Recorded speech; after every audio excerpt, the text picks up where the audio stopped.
Di sebuah perusahaan besar, semua orang datang setiap hari dengan tujuan yang berbeda. Ada yang bekerja dengan jujur, ada yang mengejar ambisi, dan ada pula yang menyembunyikan sesuatu di balik sikapnya. Di tempat ini, jabatan seringkali membuat orang lupa akan kejujuran dan keadilan.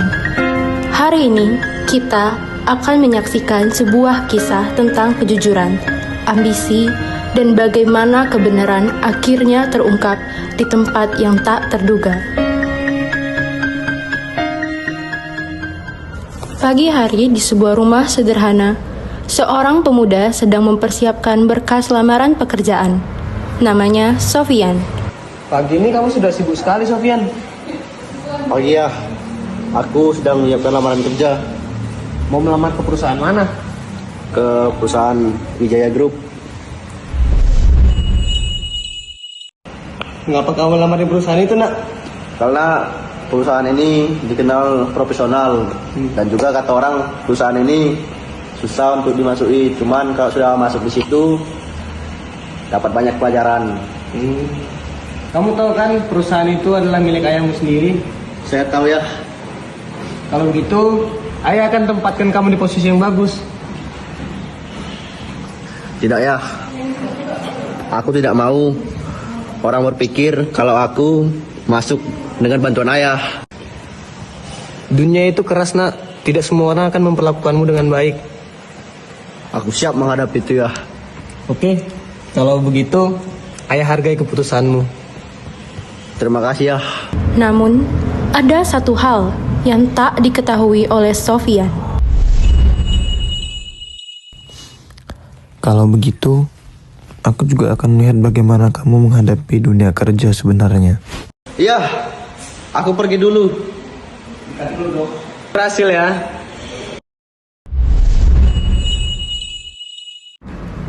Dan sejak hari itu, Budi memutuskan untuk menyamar sebagai pekerja biasa di perusahaannya sendiri. Sudah lama tidak melihat perusahaan dari sisi ini. Terkadang kita perlu melihat dari bawah untuk memahami keadaannya. Pagi, Pak. Pagi sekali. Pagi. Biasa orang keren. Kan kalau mau bersih kan harus kita mulai dari dalam diri kita sendiri.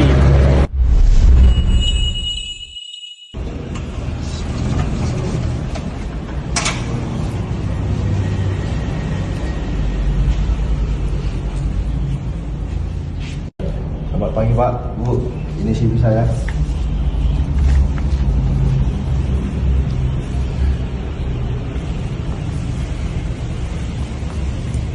Nilai kerja kamu bagus, tapi di sini tantangannya besar.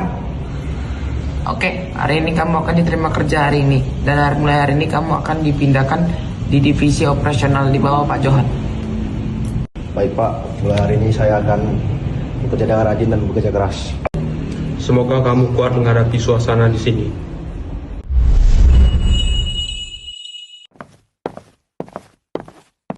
Pak, apa Bapak udah lihat kinerja anak baru itu? Udah, kerjanya baik sih. Pak, anak baru itu terlalu menonjol. Dia tuh cuma karyawan baru. Justru itu, kalau atasan lihat potensi dia, bisa-bisa posisi Bapak terancam. Kata-kata Dina pun perlahan mulai mempengaruhi Pak Johan.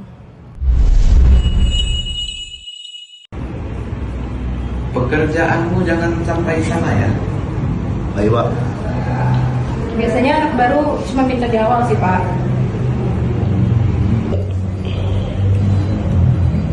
Tidak semua orang seperti itu. Aku juga lihat Sofyan kerjanya bagus.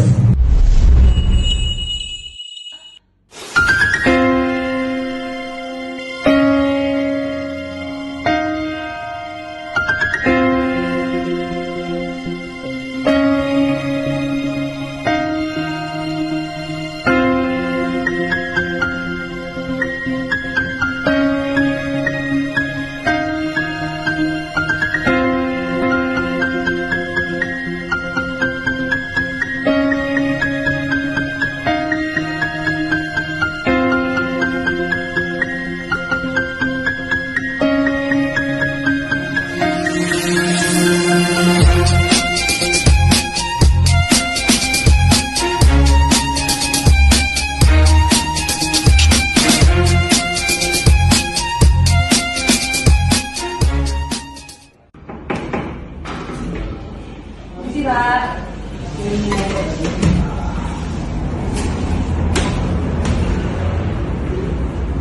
Ini laporannya Sofian ya, Pak? Ya, aku malas melihatnya.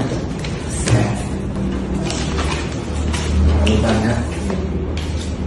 Biarkan Anda yang melihat. Loh, Pak, lihat nih, datanya banyak yang salah-salah. Lah iya. Lah kocak. Sofian!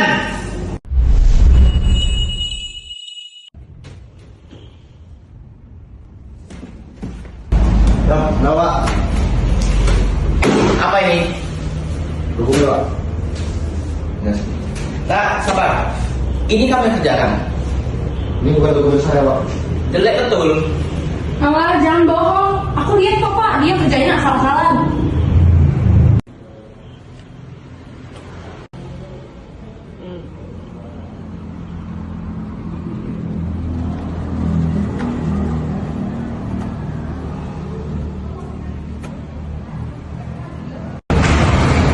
Kadang masalah berasal dari sesuatu yang tidak terlihat, Pak.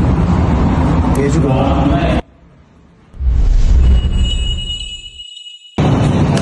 Sudah. Marinus, tadi saya lihat di CCTV. Ini bukan berkas asli punya Sofian. Jadi, siapa yang nunggu Bapak saya Sofian? Terakhir saya lihat yang masuk di ruang manajemen itu Dina. Dina. Aku juga melihat tadi Dina masuk ke meja kerja Sofian. Kebenaran pasti akan muncul.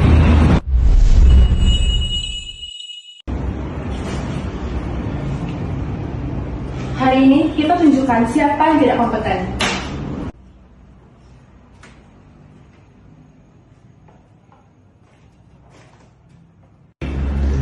Hei, tukang sabu, keluar! Asik. Tidak perlu. Karena saya adalah Budi Wijaya, CEO dari perusahaan ini. Ayah. Segera kerja di perusahaan saya. Ini nih bukti dari data sistem. Saya juga melihat Dina di meja Sofian. Kebenaran tidak bisa disembunyikan. Saya hanya ingin naik jabatan, Pak. Jadi saya diprovokasi. Dina, kamu dipecat karena kamu telah memanipulasi perusahaan ini. Dan untuk kamu, Johan, kamu tetap bertanggung jawab di perusahaan ini sebagai seorang pemimpin. Saya salah, Pak. Maaf, Pak. Seorang pemimpin itu harus adil, Johan. Dan perusahaan harus berjalan dengan disiplin dan kejujuran. Saya hanya ingin bekerja dengan jujur. Dan kejujuran akan selalu menemukan jalannya. Sekarang semua sudah jelas. Kerja tim yang jujur itu penting.